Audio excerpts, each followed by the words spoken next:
I'd like to welcome everybody down here tonight, and I just want to thank you again for making this such a wonderful experience for Katie and Jacob. It's just so special to have just this closest of family and friends, because this was not the wedding that we had planned for our daughter and Jacob. On September 18th, we got together and we sat around a campfire, and I had to watch Katie cry, and it just broke my heart. And so tonight, she got to watch me cry. And that's the way it should be. Every daughter deserves to see their father crumble on the night he gives her away. Little girl. You're beautiful. I'm a bride. I love you. And I just love the way you guys are together. And as far as any advice I would give you, all I can come up with is do what you already do. Hold on to each other, because you'll see after many years, during the sickness and in health, for better or worse, richer or poorer, when you look back, sometimes all you've had was each other. And that's all that mattered. It'll get you through, I guarantee it. You are so handsome. Nothing compared to you. Love you. I love you. We did it. We're here. We're so close. When Karen worked weekends at the hospital, it was just me and Jacob.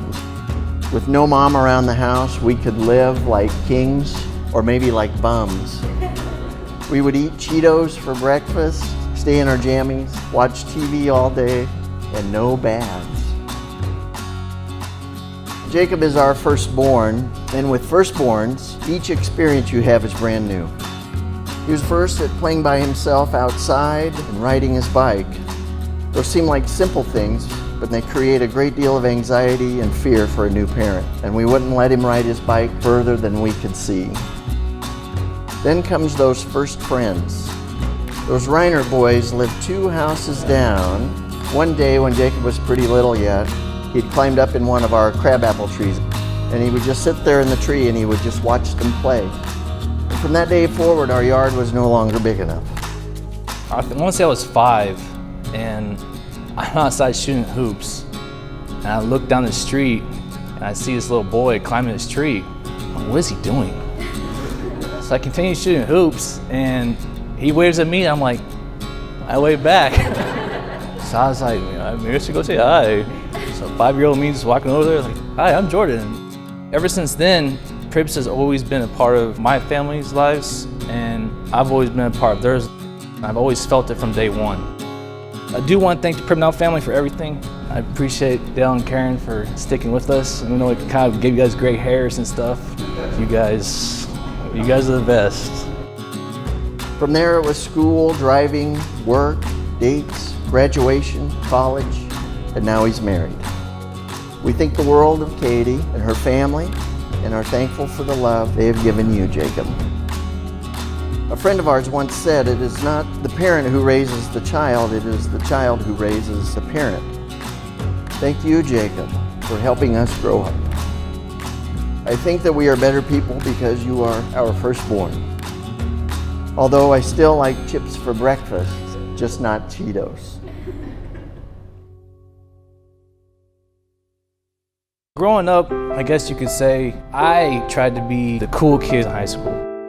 And Pribs was always the one that kept me in line.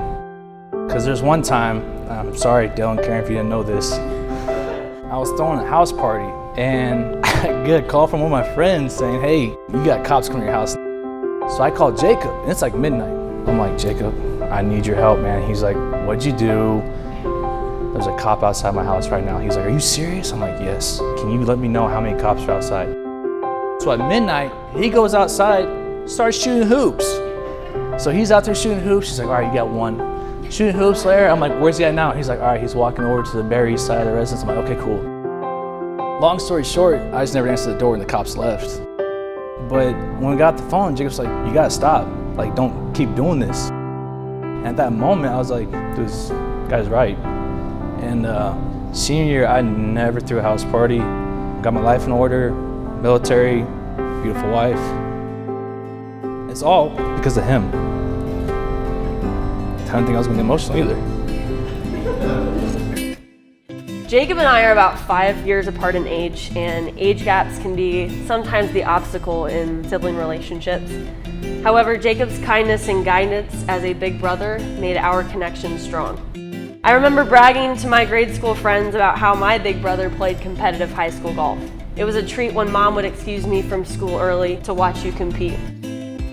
Even though Katie is marrying into a golfing family without golf experience, we no longer judge you. She is the equivalent of an experienced golfer who knows her way around the putting green of life. She has always been an optimistic and humble woman, and living as a bride in 2020, Katie chose to live in the present moment despite the pain and hurt she continuously felt and endured. Your happiness, Katie, radiates throughout this room, and we can't wait to keep sharing in your happiness as the newest member of our family.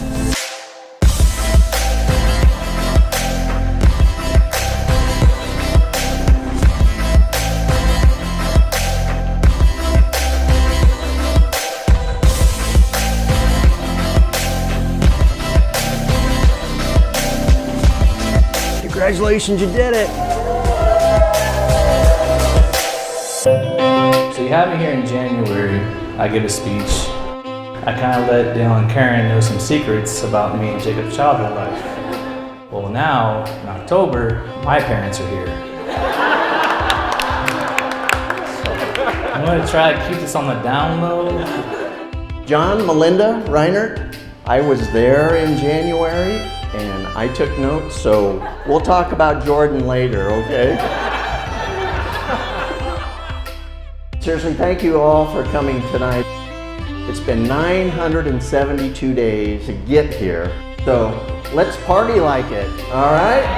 Thank you. Dale and Karen, you did a wonderful job raising a son, and thank you for accepting Katie so lovingly into your family. And lastly, I want to thank Sydney Berry. Sid's my oldest sister, and to have her officiate my daughter's wedding means the world to me. So Katie and Jacob would like to share words that they wanted to share with each other for you. Katie, do you want to go first? Okay. Bear with me. It's been a long ride.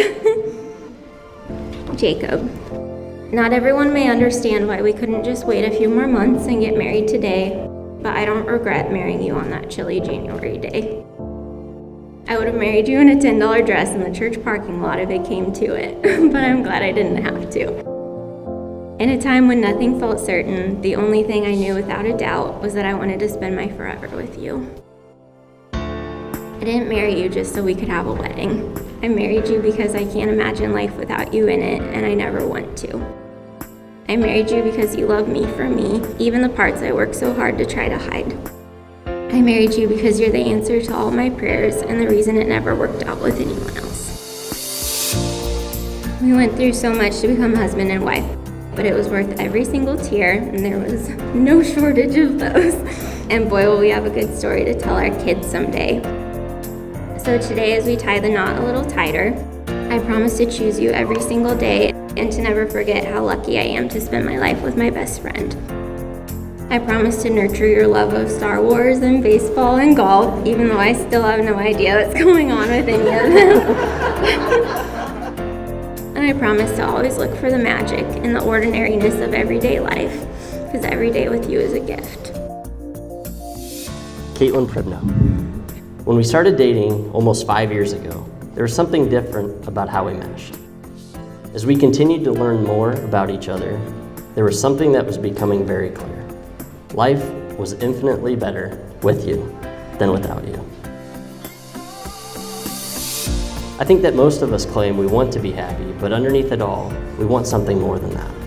Sure, you want to be happy and have all the fuzzy feelings, but that only lasts for a short time.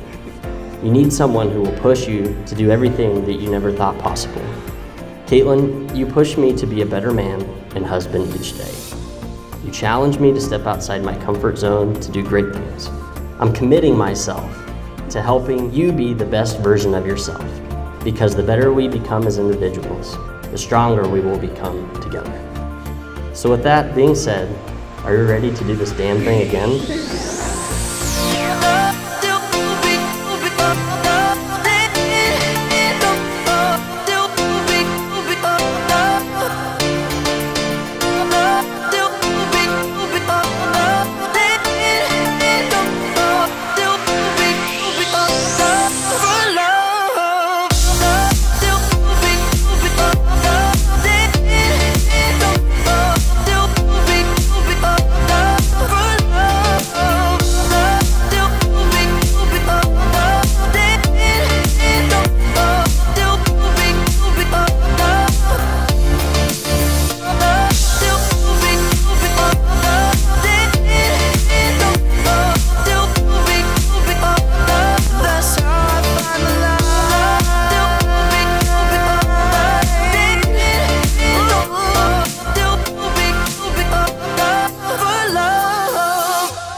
I want you to get out your calendar books now, where it said Katie and Jacob's wedding. I want you to write mission accomplished. So,